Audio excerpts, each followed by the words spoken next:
السلام عليكم، ازيكم حبايبي؟ عاملين ايه؟ يا رب تكونوا بخير. وحشتوني جدا جدا، بحبكم جدا جدا.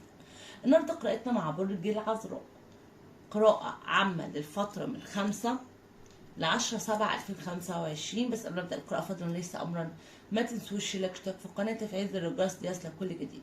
بالنسبة للقراءات المجانية تابع البث المباشر على القناة، اما القراءات الخاصة بس لينك الفيسبوك، رقم الواتساب، صندوق الوصف، تقدر تتواصل معي لحجز قراءتك الخاصة. برج العذراء هذه قراءة عامة تكاد تنطبق أو لا تنطبق، والقراءات العاطفية ربما تكون معكوسة. شوف طاقتك فين معي أثناء القراءة وروح لو يلا بينا نبدأ على طول. طاقة عامة برج العذراء من 5 ل10/7/2025. نبدأ بالأوركان بتاعك. القراءة العاطفية موجودة معانا يا جماعة في القراءة العامة النهاردة.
يلا العملية.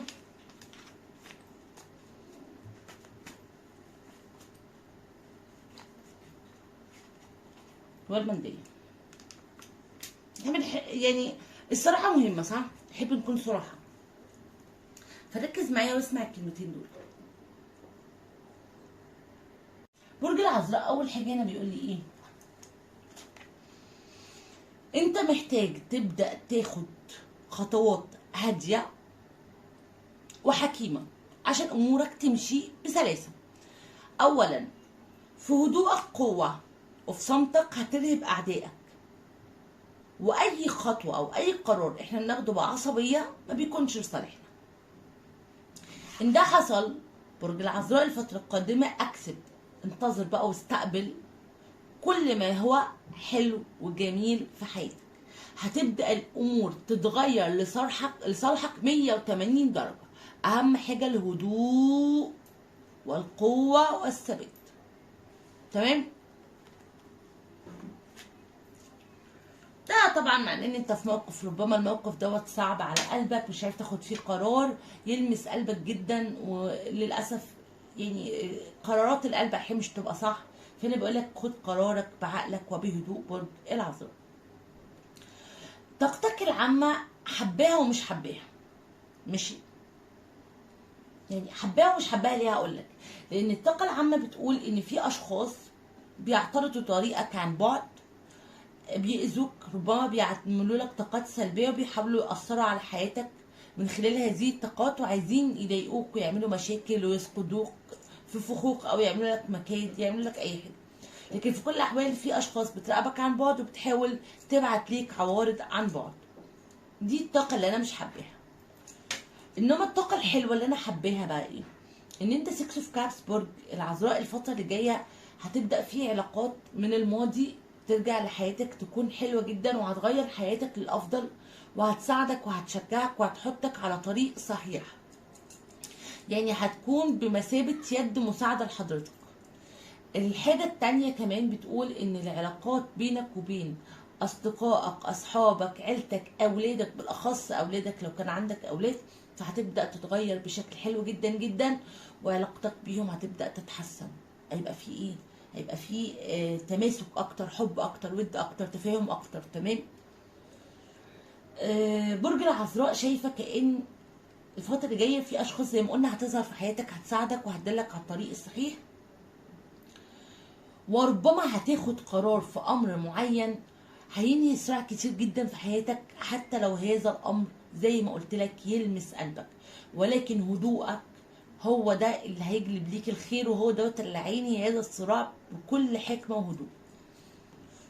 دي طاقتك العامه. خلاص؟ برضو لو نقدر نتكلم عن الهاي بريسس، نقول ان اي كرمة انت منتظرها في شخص كان بيأذيك تبدأ تعود عليه الفترة اللي جاية، وتبدأ ترى دوت بعينك يا برج العذراء. طيب طاقتك العملية بقى، انا شايفة انت كأنك مثلا في حاجة قوية او صعبة مش سهلة عليك، انت محتاج ان انت تاخد فيها قرار، بتفكر فيه جدا وبتحاول تعاند نفسك وتعاند الظروف علشان تكمل في الطريق اللي انت اخترته. يعني ربما حضرتك بتختار شغل جديد، او مثلا بتنهي شغل وعايز تدخل شغل جديد تاني اخر، او مثلا بتجمع ما بين عملين في وقت واحد، او ان انت عايز تفتح مشروع ولكن الماديات مش مساعداك شويه.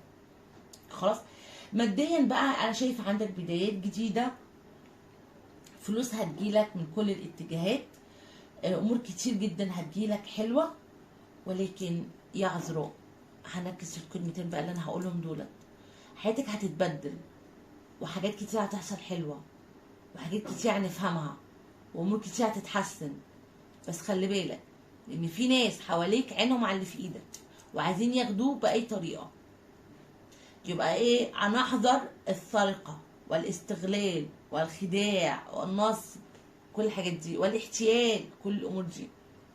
برج العذراء خلي بالك من الناس اللي حواليك، لان ربما يأذوك او ربما ياخدوا اللي في ايديك وانت مش داري.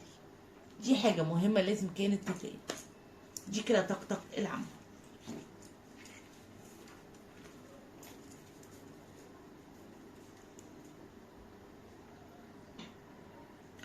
طاقتك العاطفية بقى برج العذراء، يلا بينا. من 5/10/7/2025، يلا بينا.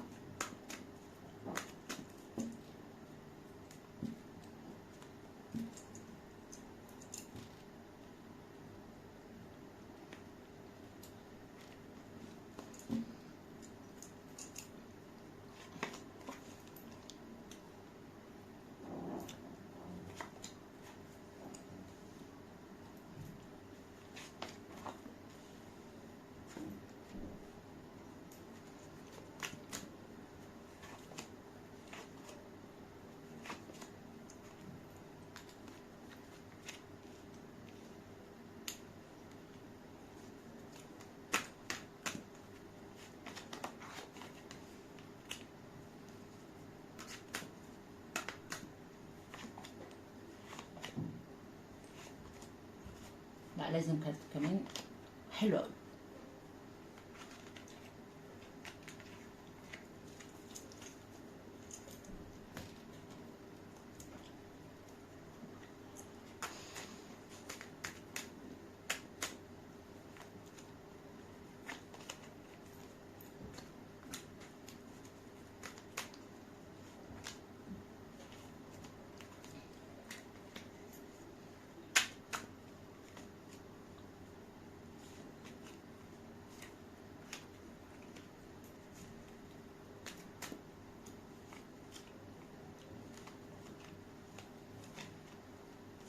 يلا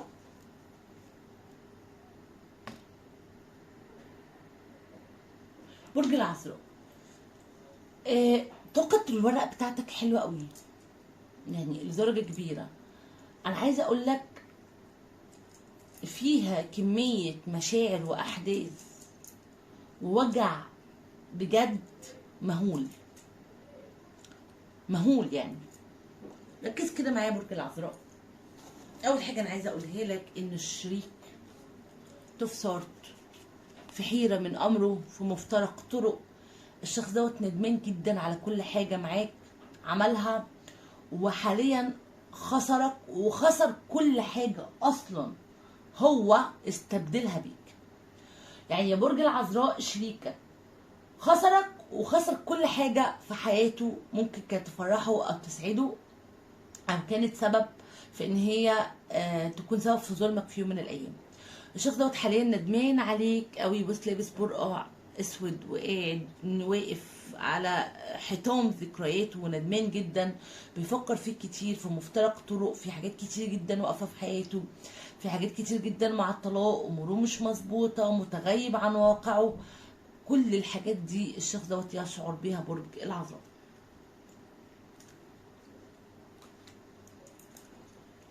في طاقتك الفور اوف وانس دايما فرصة للعودة، او عندي طاقة وفيها احساس بتقول ان انا بفكر فيه كتير قوي. ليه بفكر فيه كتير؟ ليه انا بفكر فيه او عايزاه او عايزه؟ التو في بنتكل بتحاول تتوازن يا برج العذراء، وبتحاول تحكم عقلك شوية، بتحاول تسيطر على مشاعر حبك اتجاهه، وبتحاول تقول لنفسك انا ما لقيتش الامان والاستقرار في العلاقه دي، بل بالعكس انا سرقت، انا خدعت، انا استغليت، انا اتاذيت. ايا كان اللي هو عمل فيك من الحاجات دي ايه بالظبط انا مش عارفه، ولكن انت تعرضت للاذى الكبير من هذا الشخص، وده اللي انت بتحاول تصبر نفسك بيه وبتحاول تبعد بسببه رغم مشاعرك القويه اتجاهه. رسالة تهكير العقل الباطن من هذا الشخص اتجاهك برج العذراء بيقول لك ايه؟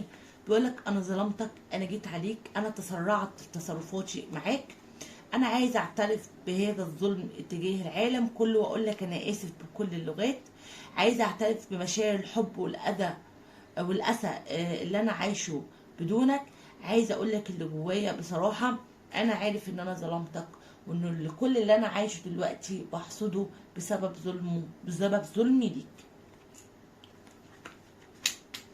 طب ايه خطواته؟ بيقول لي ايه؟ بيقول لي 8 اوف كابس، انا هحاول افلتر كل حاجه تسببت في اذاك او تسببت في الفرقه والانفصال اللي حصل بيني وبينك، وعايز ابدا معاك من جديد، حتى لو هتحمل كل مسؤوليه اخطائي، حتى لو هدفع ثمن كبير، مهما كان الثمن انا مستعد ان انا ادفعه، بشرط ان انا ارجع ليك مره تانية. طب تعمل معاه ايه بقى؟ كيفيه التعامل. شخص ابتدى بقى عارف ان انا اذيتك وظلمتك وعايز ارجع ليك تاني، تعمل معاه ايه برج العذراء؟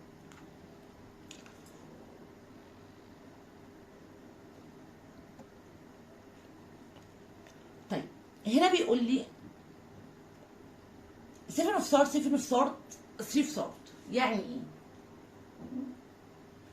حاول تتعامل مع هذا الشخص بشيء من الذكاء. مش عارفه ليه 3 اوف سورد دايما بنتكلم عن الاذى او الجرح اللي جوايا اللي لسه بينزف لحد دلوقتي، فده معناه برضو حاول ان انت ما تقولش اللي جواك بسهوله، ما تحاولش تبين ضعفك او عجزك او زعلك اللي انت تعرضت له، ما تحاولش تحسسه ان انا انهارت او ان انا لسه عايزك او بحبك، وحاول تتعامل مع هذا الشخص بذكاء جدا وتتاكد من كل حاجه بنفسك، وما تديش فرصه الا لو بالفعل الشخص دوت عوضك عن كل ظلم هو ظلمه لك. في مصير العلاقه قلنا لا ده انا لازم اخد كارت تاني، لو تلاحظوا في بدايه القراءه كده يعني مديني تاس، والتاس عايز كارت والتاور برضه عايز كارت، فالاتنين عايزين كروت. هنا يعني الكلام ده كبير في مصير العلاقه، كلام كبير هو ليك ولغيرك. برج العذراء هنا بيقول لي ان مصير العلاقه بينك وبين هذا الشخص هو في عوده في العلاقه ديت مره تانية بالنسبه لك، وعوده العلاقه دي لحياتك هيكون فيها تغيير كبير لصالحك، وهتعود بالسعاده والعوض الكبير، ولكن في نفس الوقت عودتك لهذا الشخص هتكون كرمة كبيرة جدا جدا لأشخاص آخرين، وفي أذى كبير جدا هيعود على أطراف أخرى بسبب هذه العودة. عايزة أقول لك هيغير حياتهم برضو بس الأسوأ حاجة، يبقى عندنا تغيير جيد جدا وإيجابي جدا في مقابله تغيير سيء جدا لأشخاص فعلا أذوك وظلموك وكانوا سبب في التفرقة بينك وبين الشريك في يوم من الأيام برج العذراء.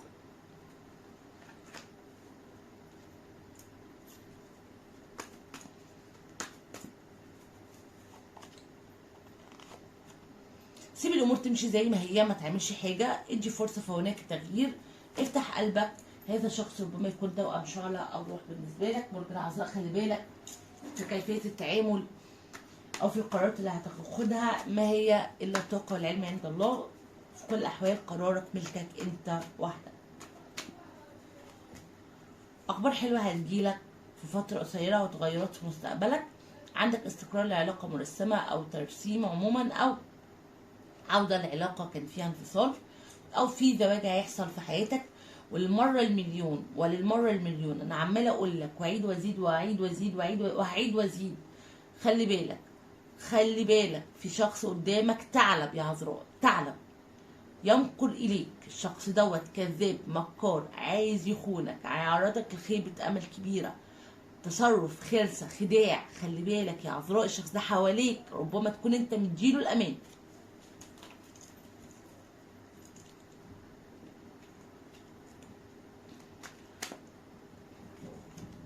اخبار عاجله، الله يوشك ان ينزل لك معجزه تمحي كل هموم حياتك.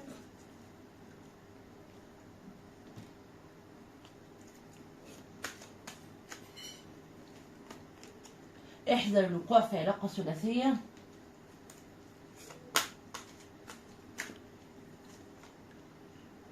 في اشخاص بينشروا كلام عنك مش كويس وسلبي جدا، خلي بالك. ضمره بسؤال اجابته نعم او لا، حط سؤال في بالك هنشوف الاجابه ايه.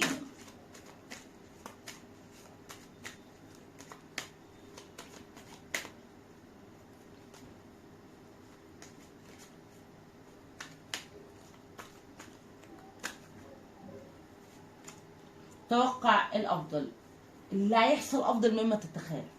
طاقات الابراج اللي ظهرت معايا النهارده ناريه ترابيه هوائيه مائيه، كل الابراج نزلت. الابراج الكبيره اللي كانت موجوده معايا النهارده برج العذراء ناريه ترابيه هوائيه مائيه، كل ابراج الكبيره برضو هقولها دلوقتي، بس مش معنى كده ان كل الابراج ما نزلتش، لا كله نزل، بس انا هقول اكتر ابراج كانت قويه. هنقول الجوزاء، وهنقول السرطان، والعذراء، والميزان، والجدي، والثور، والاسد. بكده تكون خلصت قراءتنا مع بعض. شكرا لكم واشوفكم على خير، توحشوني جدا جدا، مستنيكم في قراءات تانية كتير.